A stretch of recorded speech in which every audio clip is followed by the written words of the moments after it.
The Raiden Shogun, capable of dealing excellent damage to enemies quickly or be off the field helping your party members and even co-op allies. Today we'll be looking at the Archon of Electro, looking at her kit, weapons, artifacts, and much more. If you're looking for something in particular, the timestamps will be in the description below. For a quick overview of the Shogun, we're going to be looking at her base stats at level 80 compared to every other polearm user at level 80 as well. So for her HP, is sitting at 11,388, which is quite high, as well as her attack, which is standing at 298, and her defense is quite high at 696. Keep in mind that these stats can quickly change due to the artifacts or weapons that the Shogun has.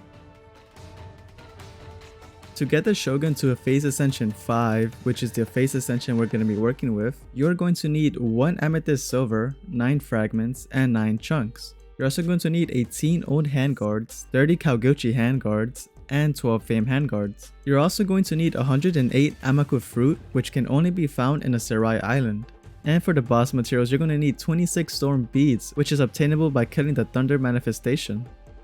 If you want to get the Shogun to Phase Ascension 6, you're going to need 6 gems, 20 more storm beads, 60 more Amaku fruit, and 24 more famed handguards. For her talent materials, we're only going to be discussing how to get one talent from level 1 to level 8. So for this, you're going to need 6 old handguards, 22 Kaugyochi handguards, and 10 famed handguards.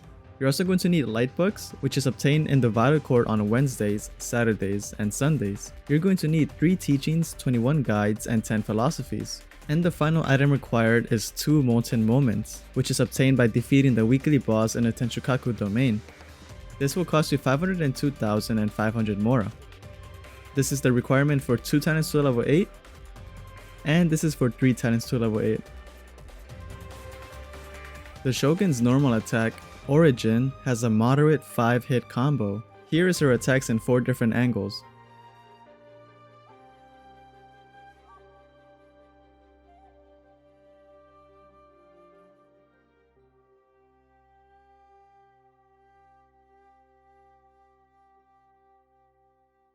Her first hit deals 67.8% damage, which is low. Her second hit is also quite low at 67.9. Third hit is 85.3. Her fourth hit is a quick 2-hit combo at 49.5% damage each hit, which is still below average. And for her final 5th hit, which is at 111.9% damage, is above average. Don't be discouraged if these values are quite low for you, we'll get back to this in a minute. Her charge attack is also quite low at 170.2% damage. Her plunge is below average at 109.3%, and her low plunge is low as well at 218.5% damage. And finally, her high plunge is also quite low at 272.93%. For her skill, Transcendence, Baleful Omen, will deal a single strike to enemies, dealing electro damage, and will give you the Eye of Stormy Judgment, which is this eye above all of your party members. This eye will attack enemies you hit, which can be triggered once every 0.9 seconds. This can be triggered by anyone, whether it be the Shogun or not. This will also regenerate 0.4 energy particles for every attack that hits an enemy. The eye will also give you an additional bonus damage to your party members' burst, depending on their energy cost. Since we're looking at level 8, this will increase burst damage by 0.9 per energy. So someone with an energy cost of 80 will have an additional 23.2% damage, or someone with a 40 energy cost will have an additional 11.6% damage. Let's use Zhongli for example. This is his burst without any buffs, and this is his burst just by using the Shogun skill. This eye will last a total of 25 seconds and the cooldown is 10 seconds, so you can pretty much have this up 24/7 without too much timing required. Her burst, Secret Art, Muso Shinsetsu, she will deal a single strike to enemies dealing massive electro damage, which afterwards she will wield her Tachi, then will be able to do a whole new set of electro infused attack combos. Her burst does many things in this short amount of time too. For every hit landed on enemies, all your party members will gain energy for their own bursts. It can only be triggered once every second for a total of 5 times. She will also have an increased resistance to interruption and will be immune to electro reaction damage.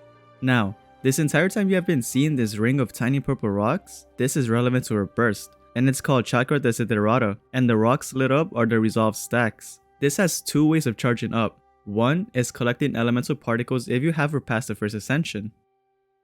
And the second way is by using other party members' bursts, excluding the Shogun herself.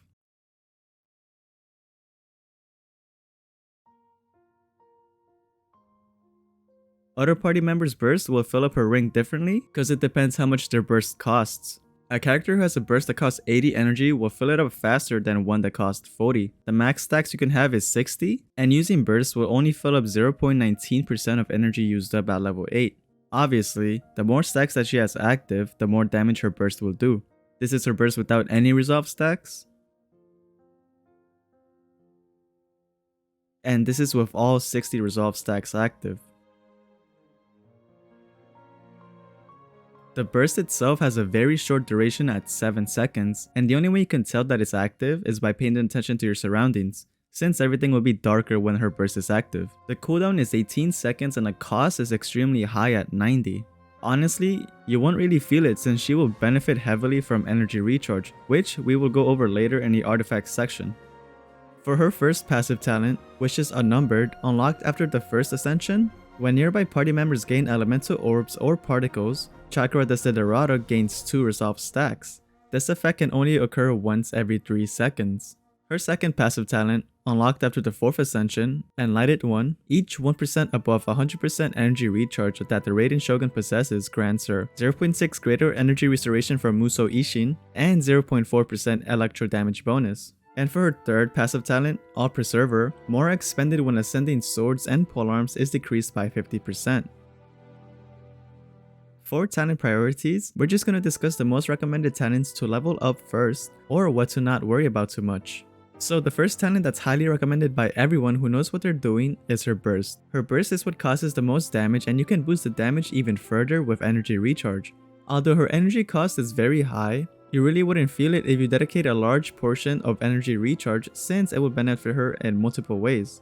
The second talent you should be going after is her skill. It's a really good talent overall. It lasts a pretty long time. You won't even notice the moderate cooldown duration since you have a large time gap to activate her skill again before it actually ends, and you can use it to support A or anyone else, even in co-op. A is the Shogun's actual name, by the way. Her skill can act like an electric Sing-Sho burst. Of course, it isn't as strong as his burst by itself, but since it's a skill, you can use it far more often.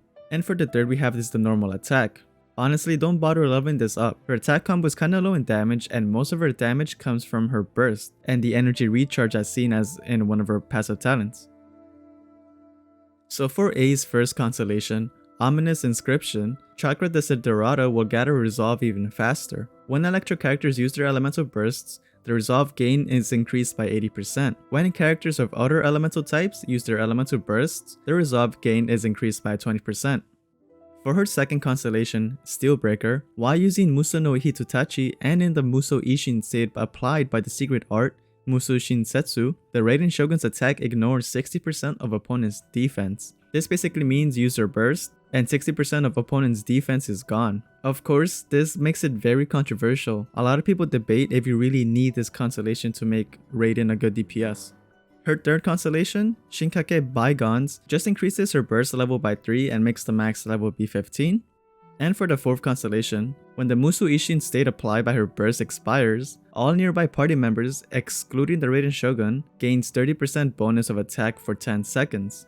The fifth constellation, Shogun's Ascent, increases her skill level by 3 and makes the maximum level be 15. And for the final sixth constellation, Wishbearer, while in the Musou Ishin state applied by her burst, attacks by the Raiden Shogun that are considered part of her elemental burst will decrease all nearby party members except the Shogun herself, their burst cooldowns by 5 seconds every time they hit opponents. This effect can only trigger once every 1 second and can trigger a total of 5 times during the whole duration.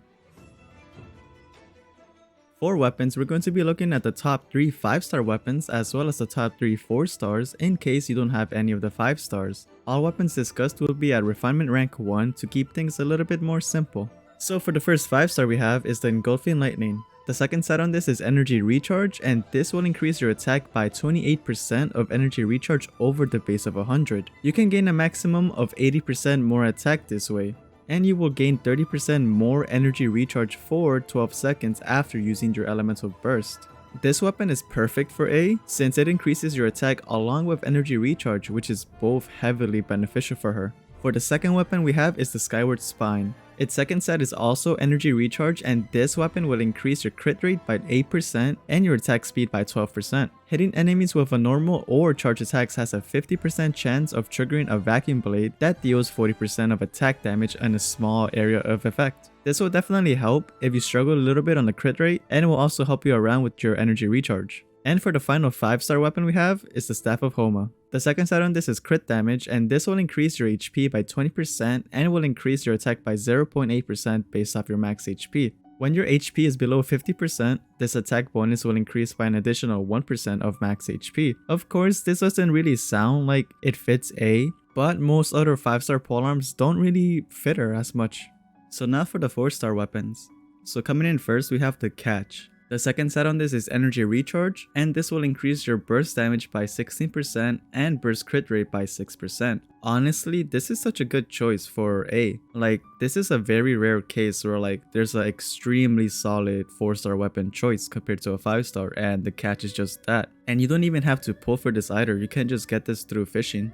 Like seriously, like this is such a good choice for the Catch. It's like amazing that we even got this like a 4-star. I'm being so deadass, like this is such a good choice for like A, and this is super free to play friendly as well. Although if you're like me and you are pretty lazy on getting this, there are other like pretty solid choices for 4-star weapons as well. So for the second we have coming in is the Wavebreaker's Fin. The second set on this is attack, and for every point of the entire party combined maximum energy capacity, the elemental burst damage of the character equipping this weapon will be increased by 0.12% damage. A maximum of 40% increased elemental burst damage can be achieved this way. Honestly, a pretty solid choice for A too. I'm not one to say if this is like really competitive with the Catch because it's kinda missing out with the second set being attack instead of energy recharge. For the third weapon we have is the Favonius Lance. The second set is energy recharge, and crits have a 60% chance to generate small amount of elemental particles, which will regenerate 6 energy for the character. It can only occur once every 12 seconds. This is a very good choice for A if you're kinda struggling on energy recharge. For artifacts, first we're going to be discussing the best sets, then the substats depending on how you want to play A. So for the first set we have the Emblem of Severed Fate. The 2-piece set increases energy recharge by 20%, and the 4-piece increases elemental burst damage by 25% of energy recharge. A max of 75% bonus damage can be obtained this way. This is definitely made for the Shogun, but it's going to be extremely hard to get solid artifact sets. I've been trying for the past like 2 months. Like this is the only artifact domain I've been touching for the past month or 2, and I still haven't gotten like a solid 4-piece set. But if you really want to get that benefit, you can also get it by having a 2-piece Noblesse Oblige and a 2-piece Thundering Fury. The Noblesse Oblige will increase your elemental burst damage by 20%, and the Thundering Fury will increase electro damage by 15%. This is a very good choice if you want to have A as a burst DPS. But as we went over before, she does benefit heavily from energy recharge. So if you're struggling a little bit more with that, a 2-piece of Emblem of Severed Fate and a 2-piece Thundering Fury will also work pretty well. Okay, so now let's get into the main stats. If you want to have A as a burst DPS, you want the Sands to be as energy recharge, the Goblet as electro damage bonus, and the hat to either be crit rate or crit damage. Obviously, as we said before, she benefits a lot from energy recharge, so having a full dedicated Sands to that will help a lot. And once you get that burst up, that electro damage bonus goblet will also help her a lot. But if you want to have her as a DPS or even a main DPS if you really want to go that far, the Sands will have to be attack percentage, but the goblet and the hat will have to stay the same. The only thing changing here is her Sands. Now the substats will stay the same no matter what type of build you're trying to go for. So for the first 2 substats we're looking for is crit rate and crit damage. Both of these will help you get that damage even further. And the third stat we're going to be looking for is energy recharge. I'm going to sound like a broken record, but she really does benefit a lot from energy recharge. And for the final substats, we're going to be looking for attack percentage. Obviously, energy recharge really isn't a scale of damage. I know she does scale off it, but very slightly. So having an attack percentage substat will help cover up that attack that she is missing. And now for team compositions. If you're watching me for the first time, I do things a little bit differently. Instead of telling you to have this one specific team, I have a mix and match system. In case you don't want to use this one character over this other character, or if you don't have him or her, or if you just don't like playing them, or if you're simply not looking for that benefit off a specific character. This is geared more if you want to make A burst DPS, or a sub DPS, or a main DPS if you really want to. Well, what am I saying? Basically a DPS of any kind. But if you're looking for a team where A is support, she's gonna fit extremely well with the characters I'm gonna be listing in the next minute, which afterwards you can insert your own main DPS. So if you're struggling a little bit with damage, and you're looking forward to boosting it, Sarah's a solid choice. She's very flexible when it comes to her damage boost, since you can run around more and not be limited by a tiny space unlike Bennett's. And since A is Electro, she can't really freeze enemies, so you really can't have enemies in one place anyways. Although Sarah's only downside is that if you really want the true potential, you must have her at C6. So if you don't have that, Bennett can work just as well. Bennett will be a more popular choice anyway. He's been in the game longer and a lot more people have him than they have Sarah. The difference here is that Bennett has a small area where he boosts damage, and it will last longer. The only downside is that if you knock enemies out of his ring, you won't get that damage bonus. Now for off-field Electro support. What I mean by this is for characters to help you out even when they are not in the field. More specifically, Electro ones. So coming in first is Yae Miko. She can have up to 3 turrets, cannons, I'm not too sure what they call that, but they will still be there even after Miko leaves the field. Her burst cost is 90, so she will contribute more into getting A's resolve stacks much more than other characters. However, if you don't have Yae Miko, Fisho is a solid choice as well. She can deploy Oz and then leave the field. But if you're looking for off-field support that isn't Electro, or if you want another off-field support, Mona can be a pretty good choice. Kokomi can work as well, but I feel like Mona will be a lot more common between you guys. Because let's be honest, I don't think that many people rolled for Kokomi in the first place. So if you have Mona skill up, you can pretty much have a taser composition. But if you don't have Kokomi or Mona, Xingqiu can do this just as good. In fact, I think even better, since his burst will provide Hydra attacks that will aim to your enemies. And if you feel like boosting your damage is not enough and you really want to push that elemental damage and elemental mastery, Kazuha can be a pretty good choice. His burst and second passive talent will help you a lot with getting your electro damage up. But if you don't have Kazuha, Sucrose is a very good choice as well. Both of these characters can help you get your elemental damage up just by using their bursts. A is honestly a very good character to play. She can be a DPS on your party and be support at the same time, which most characters can't really do without drastic changes to weapons or artifacts. Although it is very controversial when discussing her capabilities as a main DPS, since many argue she can't be a main DPS unless you have her at C2. Personally, I do agree that it does make her more powerful. Of course it does, that's how all constellations work. They all eventually increase a character's damage capabilities, but saying she can't be a main DPS at all with C2 is kinda dumb in my opinion. But I do admit, if you have her at C0, I think it would be far more beneficial for her to be as a support or a burst DPS. I'm not saying you can't have her as a main DPS at C0, it will take a lot more work, but at C0 it will be far more beneficial for her to stay as a support or a burst DPS. It's a little bit weird saying this because I'm kinda contradicting myself in the next sentence. She can be a good DPS at C0, but it will take a little bit more work. I don't think she has too much of a recharge problem compared to Yae Miko, who both have a 90 energy requirement. Since A benefits a lot from energy recharge, you'll naturally dedicate a good chunk of bonus stats to that, so you really wouldn't feel it. I do think she's slightly held back by the fact that she uses Electro, so the reactions are not that, I wouldn't say good, but it's not as strong as Melt or Vaporize. Doesn't mean she is weak though, she can hold on her own pretty well. Well, that's enough with that. Thank you guys for watching the whole way through. If you got any questions, comment it down below. I also have some other guides shown right here, along with other Genshin related content. Please like the video if you find it helpful. It will really help me out. Also subscribe if you want to see more, and I will see you next time.